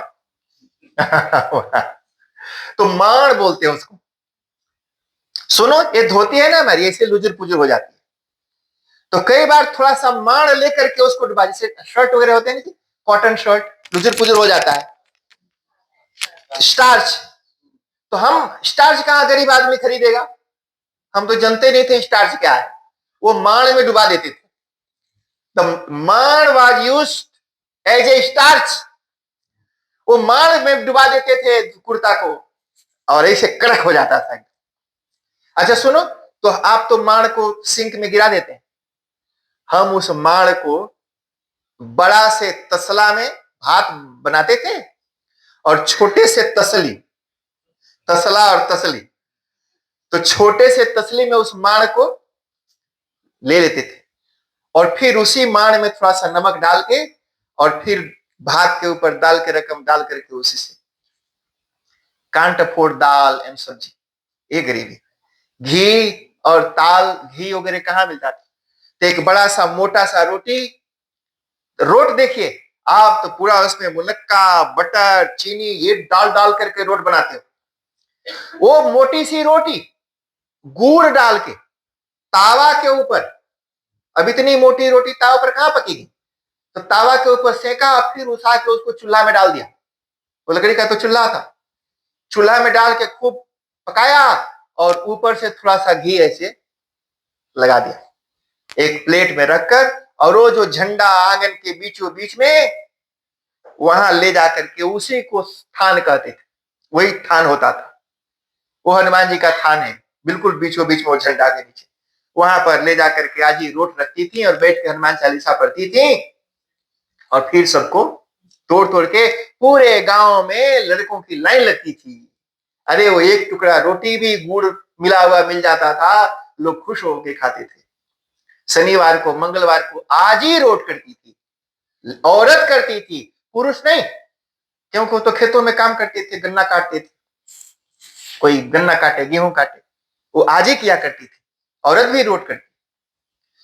तो ये इनका प्रश्न कि स्त्री कर सकती है, उसमें क्या दोष है? और तुलसीदास जी लिख रहे हैं, अच्छा सुनो, जो तुलसीदास जी कहेंगे वो मानेंगे, जो ग्रंथ कहा है वो मानेंगे, या जो पब्लिक कहेगी वो मानेंगे? शास्त्र जो कहेगा वो मानेंगे। तुलसीदास जी ज्यादा होशियार हैं, हनुमत चमत्कार अनुष्ठान पद्धति लिखने वाले विद्वान ज्यादा होशियार हैं, उनकी कही हुई बातों को मानेंगे। स्त्री भी रोट करे कोई दोष नहीं है। एक चीज किसी ने पूछा, महाराज रोट शनिवार और मंगलवार को ही चढ़ाएं, किसी और दिन नहीं चढ़ा सकते? हमने कहा देखो पहले रोट है क्या ये जान। रोट चढ़ाना है, चढ़ाना ये वर्ड जानते हैं जी, चढ़ाना। चढ़ाना मतलब किसी को ट्रेन में चढ़ाते हैं, ले गए और बहुत भीड़ थी तो धक्का मार के उसको चढ़ा दिया, अंदर कर दिया। और चढ़ते हैं, लेडर लगा के चढ़ा ऐसे, तो चढ़ना और चढ़ाना, बस में चढ़ना, बस में चढ़ाना, ट्रेन में चढ़ना, ट्रेन में चढ़ाना, सुना है? उसी तरह से रोट ले जाके हनुमान जी के ऊपर चढ़ाना, उनके मुंह पर चिपकाना है? नहीं, यहां पर चढ़ाना का मतलब है ऑफर करना। रोट चढ़ाना है मतलब रोट ऑफर करना है। बी सिंपल, सिंप्लीफाई करो इसको। हनुमान जी को रोट चढ़ाना है मतलब मैं हनुमान जी को रोट चढ़ाना चाहता हूं, मतलब आई वांट टू ऑफर रोट टू हनुमान जी। रोट क्या है? रोट चढ़ाना है मतलब एक स्पेशल डिश का नाम है, एक स्पेशल, जैसे गुलगुला है, बड़ा है, साइना है, लड्डू है, वैसे एक स्पेशल प्रोसेस से बनाया हुआ भोज्य पदार्थ है जिसको रोट कहते हैं। हनुमान जी को चढ़ाना है मतलब हनुमान जी को खिलाना है, सिंपल। ऑफर क्यों करना जी? दिखाने के लिए, खाने के लिए ना, हनुमान जी को खिलाना है, रोट खिलाना है। तो अब हनुमान जी शनिवार को खाते हैं और मंगलवार को ही खाते हैं और बाकी दिन फास्टिंग करते हैं, ये बात किसने बताई जी? कौन से ग्रंथ में लिखा कि बाकी वो संडे को और मंडे को, वेंसडे को, फ्राइडे और थर्सडे को हनुमान जी का फास्टिंग रहता है? ये कहीं आपने पढ़ा है? बाकी दिन उनको भूख नहीं लगती है, बाकी दिन वो नहीं खाएंगे। और क्यों नहीं खाएंगे?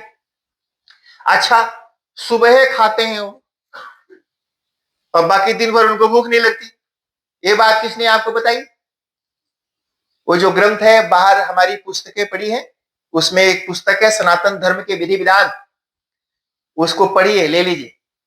उसमें अगर सुबह पूजन करते हैं तो हनुमान जी के ध्यान का अलग मंत्र है, दोपहर में भी हनुमान जी को रोट चढ़ाते हैं, उसका अलग मंत्र है, और शाम को भी हनुमान जी को रोट चढ़ाते हैं, मतलब सुबह दोपहर शाम तीनों टाइम रोट चढ़ा सकते हैं। Sunday, Monday, Tuesday, Wednesday, Thursday, Friday, any day चढ़ा सकते हैं और एनी टाइम चढ़ा सकते हैं। और तुलसीदास ने लिखा कि सेवहि सबहि सबहि सब काल, सब समय, सब काल और सब दिन हनुमान जी को चढ़ा सकते हैं। एक सज्जन है जी, पपाटोए में रहते, मुझे बोला महाराज कितना रोट चढ़ाऊं?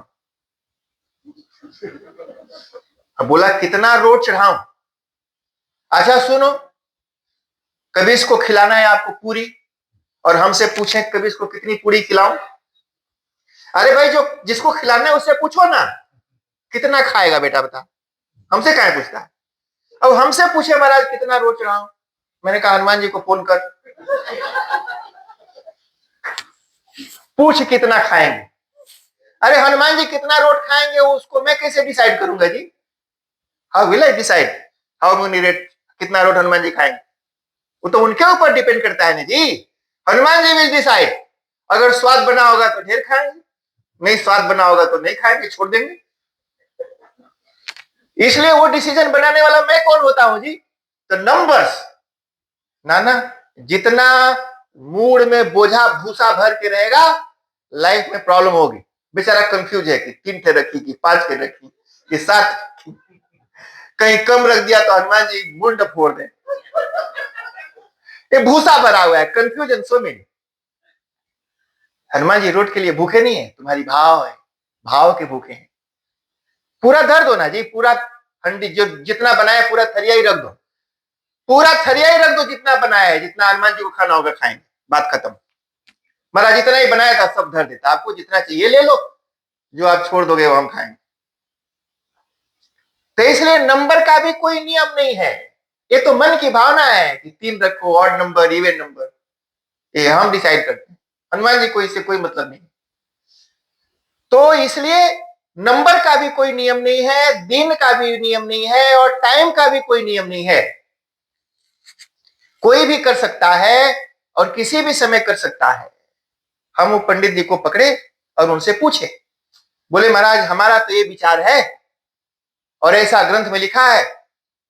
वो पंडित जी ने बोला अब हमको पिज्जा हट खोलने का टाइम हो गया, अब हम वहां जाता। हमने कहा महाराज जाते जाते कुछ तो बता जाओ ताकि मैं लोगों को कहूं कि भाई ये ठीक नहीं है। बोला हमारे बाप दादा ऐसे ही करते आए हैं। जाते जाते यही जवाब दिया, क्या हमारे बाप दादा ऐसे ही करते आए हैं इसलिए हम वैसे ही करता है। मैंने कहा एक बात जाते जाते बता दो। उन्होंने बोला क्या। हमने कहा आपके बाप दादा जितना काम करते थे वो सारा काम तुम यहाँ करता है। बोला हाँ हम सब कुछ करता है। मैंने कहा चुप कर। मैंने कहा तेरे बाप दादा पीजी में गन्ना काटते थे, तू यहाँ पिज्जा काटता है, कहां वो सारा काम किया। तुम भी यहाँ गन्ना काट, वो धोती पहनते धोती पहन, कसेरा उबाल के खाते थे, तू पिज्जा क्यों खाता है। क्योंकि उस समय पिज्जा होता कहां था जी। हजारों चीजें वो करते थे, हम नहीं करते हैं, और कुछ चीजों को भर के बैठे हैं, छोड़ना नहीं चाहते। तो इसलिए ब्लेम मत करो कि वो उन्होंने ऐसा सिखाया, उनका दोष नहीं है। जो वो कर सकते थे हमारे पूर्वजों ने ऐसा किया, और जो हमें करना चाहिए हम करेंगे। और एक चीज और सोच लो जी, अच्छे से दिमाग में बैठा लो, अगर कोई गलत परंपरा चल पड़ी तो उस परंपरा को तोड़ दो। ये राम जी बताते हैं। राम जी ने तोड़ दी परंपरा अपने बाप की, और उन्होंने कहा अगर बाप दादा ने गलत परंपरा डाली हो तो आप उस परंपरा को तोड़ दो। कहा राम जी ने कौन सी परंपरा तोड़ी। तो राम जी शादी करके आए, सीता जी से विवाह हुआ, और वहां पर वो शादी करने के लिए तो गए नहीं थे, तो गुरु जी का यज्ञ की रक्षा करने के लिए गए थे। विश्वामित्र जी लेकर के गए थे। दशरथ जी तो भेजना ही नहीं चाहते थे, हट्ठा कट्ठा नौजवान लड़का घर में पड़ा है। विश्वामित्र जी लेने आए, दशरथ जी तो छाती से चिपका के रखे, ना ना हमारा छोट लड़का हम नहीं भेजे। विश्वामित्र जी ने वशिष्ठ जी से कहा गुरु जी आप ही कहो कि भेजे। विश्वामित्र जी गए धीरे से और दशरथ जी को बोला एक बात बताओ, लड़कवा को घरे में रखेगा, शादी वादी नहीं करनी है। बोला शादी तो करनी है। तो बोला कि दुल्हन कहां से मिलेगी। तो बोला कि इसीलिए तो ले जा रहे हैं। अरे इनके शिष्य बड़े बड़े राजा महाराजा लोग हैं, किसी के घर सुंदर लड़की मिलेगी, गुरु जी के साथ भेज दो, जहां जहां गुरु जी जाएंगे तुम्हारा लड़का जाएगी, और गुरु जी के संग से में तुम्हारे लड़के की मार्केटिंग होगी। गुरु जी के संग से में तुम्हारे लड़का की मार्केटिंग होगी, लोग देखेंगे कि गुरु जी के संग इतना हैंडसम लड़के हैं, पूछेंगे लोग कौन है कहां है, और कोई कहीं सुंदर लड़की भेटा जाएगी, बुझता क्या नहीं। समझाया दशरथ जी को। मैं भी लोगों को बोलता हूं, हट्टे कट्टे लड़के हैं जिनके, जैसे अनीश है, आशुतोष है, कविश है, हमारे साथ भेजा करो, थोड़ा गाएं तबला बजाएं। हाँ जहां जहां ले जाऊंगा लोग देखेंगे ना जी ये सब इतने अच्छे अच्छे लड़के हैं। अभी से थोड़ा सा मार्केट में आएंगे तो बाद में फिर ऑफर आएगा। यस, ऑफर आएगा, you will have so many options to choose from. Dasharath ji को वशिष्ठ जी ने समझाया तो विश्वामित्र जी को दे दिया, अच्छा शादी कराएंगे, देखो मैया बप्पा शादी के नाम पर, अब पता नहीं वो पतोहिया आएगी तो क्या करेगी, लेकिन फिर भी पतोहिया मांगे सब। अच्छा चलो, तो राम जी तो गए थे यज्ञ की रक्षा करने के लिए। हाँ भैया, पतोहिया हमारे खुशदेव जी बैठे यहाँ पर, उन्होंने मुझे बताया उनके घर पर, उन्होंने कहा पतोह माने, वो पतोहिया माने जो सास का पता लगाती रहती है, पतोहिया माने जो पता लगाती रहती है, तो ये है जी, तो पतोहिया पता लगा देगी आके कि क्या करेगी भगवान जाने, पर मांगे सब मांगे कि हमको भेटाई जाए पतोहिया। अच्छा चलो, तो राम जी तो गए थे बेचारे जगह की रक्षा करने, शादी करने के लिए गए नहीं। अच्छा, अब वहां धनुष यज्ञ होने वाला है, तो ये तो बोले कि विश्वामित्र जी ने कहा मेला लगा है, गांव में मेला लगता था जी, तो हम लोग मेला देखने जाते थे, कहा कि वहां मेला लगेगा, बड़ा उत्सव होगा, सेलिब्रेशन होगा, और न्योता तो विश्वामित्र जी को मिला था, राम जी को तो था नहीं। तो गुरु जी के पीछे पीछे लोग, दोनों ब्रह्मचारी थे, गए, और भाई अब वहां धनुष टूट गया, शादी हो गई, 6 महीना वहां रहेगी। मिथिला में जो शादी है आज भी 6 महीने की होती है, मतलब 6 महीना तक दूल्हा को वहीं रहना पड़ता है, लेकिन दुल्हन से अलग अलग रखा जाता है, मैं लड़की अलग लड़का अलग, उसको ट्रेनिंग दी जाती है जितेंद्रिय होने की। ऐसे नहीं कि पत्नी के लिए गए फिर काम धाम छोड़ के दिन भर घर में बैठा रहे, कहा कि देख अपने आप को कंट्रोल करना, जितेंद्रिय होना, ब्रह्मचर्य का व्रत करना, नियम धर्म का पालन करना, ये पूरी ट्रेनिंग दी जाती है। तो मिथिला में आज भी शादी महीने महीने तक चलती है।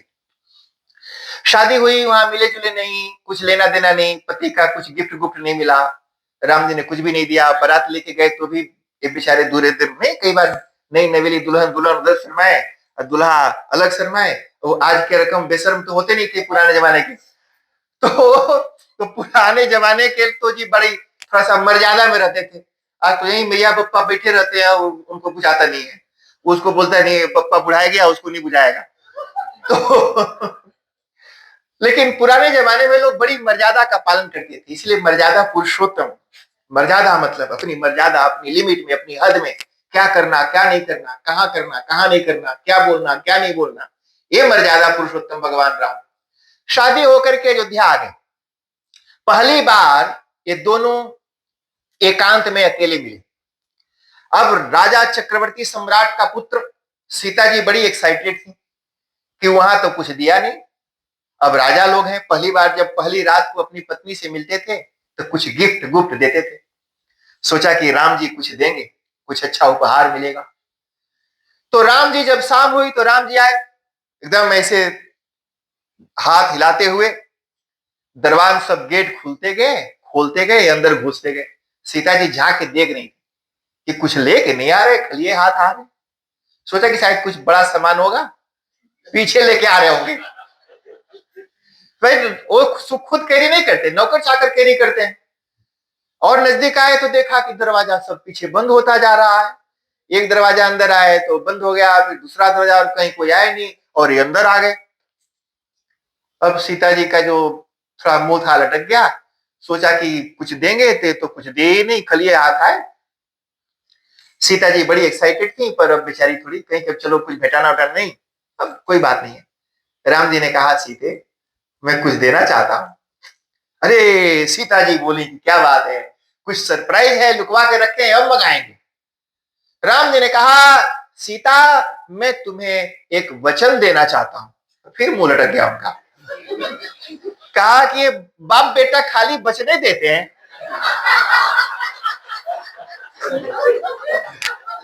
ये खाली वचन कुछ और नहीं देते इनके। अच्छा सीता जी ने कहा चलो भाई कुछ तो दे रहा है, जो दे रहा है वही ले लो। तो सीता जी ने पूछा कि अच्छा क्या देना चाहते हैं प्रभु। राम जी ने कहा सुनो जी ध्यान से सुनिए। राम जी ने कहा सीता मैं तुम्हें आज एक वचन देना चाहता हूं, और ये वचन है कि हे सीते आज राम यह निश्चय करता है, प्रतिज्ञा करता है, तुम्हें वचन देता है कि राम के जीवन में आज के बाद कोई दूसरी औरत कभी नहीं आएगी। किसी भी पत्नी के लिए पति का इससे बड़ा कोई गिफ्ट नहीं हो सकता कि उसका पति सिर्फ और सिर्फ अपनी पत्नी का और किसी और का नहीं है। राम जी ने कहा, मैं जानता हूं, मेरे बाप दादा की परंपरा है 100, 200, 300 शादियां करना, बुढ़ौती में भी शादी करने, बुढ़ौती में भी शादी करते हैं, लेकिन मैं उस परंपरा को आज तोड़ता हूं और राम के जीवन में कोई दूसरी नहीं आएगी। राम ने अपने बाप दादा की परंपरा को तोड़ दी, छोड़ दी। और यहां तक कि अश्वमेध यज्ञ करने के समय सीता का वनवास हो चुका था, उस समय भी राम के ऊपर बहुत प्रेशर डाला गया, अब तो कर ले, लेकिन राम ने नहीं की। गलत परंपरा हो, भले ही बाप ने बनाया हो, दादा ने बनाया हो, राजा ने बनाया हो, अगर गलत है तो उसको तोड़ देना, उसको छोड़ देना चाहिए और इसमें दोष नहीं लगता है। समाज वही है जो गलत चीजों को छोड़ता है और अच्छी चीजों को पकड़ता है। नदी, उसी नदी का जल निर्मल रहता है जो बहता रहता है, बदलता रहता है। अगर एक जगह टिक जाए, ठहर जाए तो बजबजा के बदबू मारने लगता है। इसलिए समाज भी बजबजा के बदबू मारेगा अगर वो अपने पुराने दकियानूसी को पकड़ के बैठा रह जाए। इसलिए जो बुरी चीजें हैं उसको छोड़ो, अच्छी चीजें हैं उनको पकड़ो और आगे बढ़ो। तो इस तरह से ये हनुमान जी के विषय में ये बात बताई कि रोट भी कोई भी समय कर सकते हैं, वो तो प्रसाद है, नंबर का कोई विधान नहीं, और माताओं को तो करना ही चाहिए। और एक बड़ी इंपॉर्टेंट बात तो 4 मिनट में और जान लो, जब शादी होती है तो शादी के समय 7 वचन होते हैं, 7 वचन। शर्मा जी कितने साल शादी के हुए? 27 ईयर। अब 27 ईयर शादी के हो गए और वो 7 वचन आपको याद है? हाँ, तो मांगो एवरी ईयर शादी करो। अरे मैंने वही ला से वही लिया औरत से। हाँ,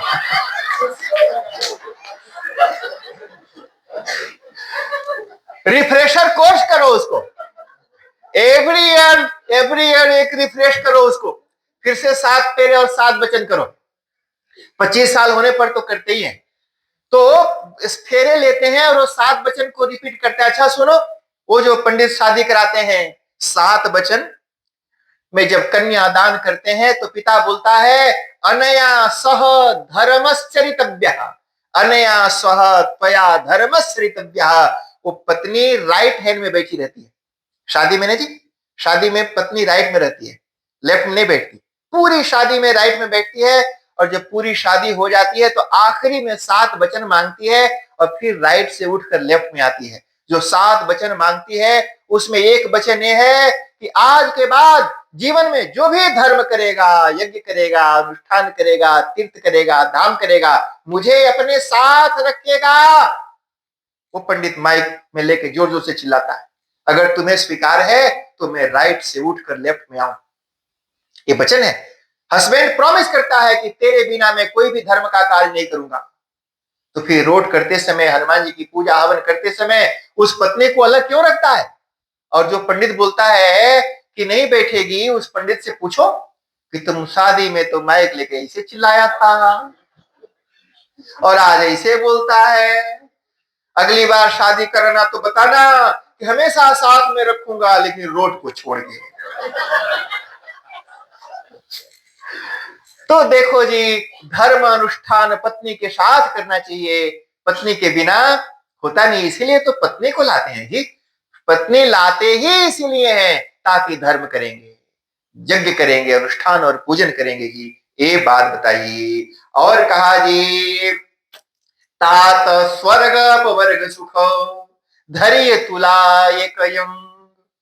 और लंकिनी ने हाथ जोड़ करके मुक्का खाई तो उसको बुद्धि आई, और बुद्धि आई तो हाथ जोड़ के प्रार्थना की और बोला कि देखो आपका मुक्का खा के कितना मजा आया। कितना मुक्का आया? जैसे सुनो, जिसे मान लो आपके शरीर में कोई बीमारी है, हार्ट में प्रॉब्लम है, किडनी में स्टोन है, और डॉक्टर ने उसको काटा, पेट फाड़ा और पेट फाड़ के निकाल दिया। तो जिसने आपका पेट फाड़ के निकाल दिया, आप उस डॉक्टर के ऊपर क्रोध करोगे? खुश होगे कि थैंक यू डॉक्टर साहब, आपने हमको ठीक कर दिया। तो Lankini was so happy, hey doctor Hanuman, आपने हमको ठीक कर दिया। मैं तो बीमार थी, परेशान थी, दुखी और लाचार थी, और आज आपने तात स्वर्ग अपवर्ग सुख धरी तुला एक यंग, तूलन ताहि सकल मिली, जो सुख लब सत्संग। आपके मुख का खा के जो सुख मिला है वो तो बड़े बड़े महापुरुषों का सत्संग करके भी प्राप्त नहीं होता। मेरा जीवन धन्य हो गया। राम जी की जय, हनुमान जी की जय, सियावर रामचंद्र की जय। और वो जान गई कि अब मैं समझ गई कि आगे क्या होने वाला है। ब्रह्मा जी ने कहा था, विकल हो ही जब कपि के मारे, जब मुक्का खा के और बानर का मुक्का खा के जब तू बेचैन हो जाना तो समझ जाना कि लंका अब भस्म होने वाली है, और तू लंका छोड़ के भाग जाना, नहीं तो तू भी भस्म हो जाएगी। इसलिए महाराज अब मुझे पता चल गया, अब मैं तो चली और आप चलो। कहा कि मैं चली इधर, आप चलो उधर। कहा कि कहां? हनुमान जी को बोला कि घुसो अंदर। कहा कि अच्छा, प्रवेशी नगर की जय, सब काजा। हनुमान जी ने कहा सब माने, हमको तो एक एक काम करना है, सीता जी का पता लगाना है। उन्होंने कहा नहीं, एक नहीं है, वो अंदर जाओगे पता चलेगा, ढेर करना है। कहा कि प्रवेशी नगर की जय, सब काजा, मतलब पता लगाने के अलावा भी कुछ करना पड़ेगा, लेकिन करना कैसे? प्रवेशी नगर की जय सब काजा, हृदय राखी कौशलपुर राजा। हनुमान जी ने कहा वो तो पहले ही से धर के आया हूं, पहले ही से जा सुहृदय आगार, बस ही राम सर चाप धरा। कहा को तो फुल टाइम वही रहते हैं। ठीक है देवी, आप पधारो, हैप्पी जर्नी। तो तो लंकिनी को बोला, इन्होंने हैप्पी जर्नी, और लंकिनी ने इनको बोला शिवा संत ते पंथानः, जब लोकवन सुत हनुमान की जय। अब एक क्वेश्चन और रह गया है शर्मा जी का, उसका जवाब फिर आगे दे देंगे। आप सब खड़े हो जाइए, आरती करते हैं, और आरती के बाद आगे की सूचना आपको देंगे।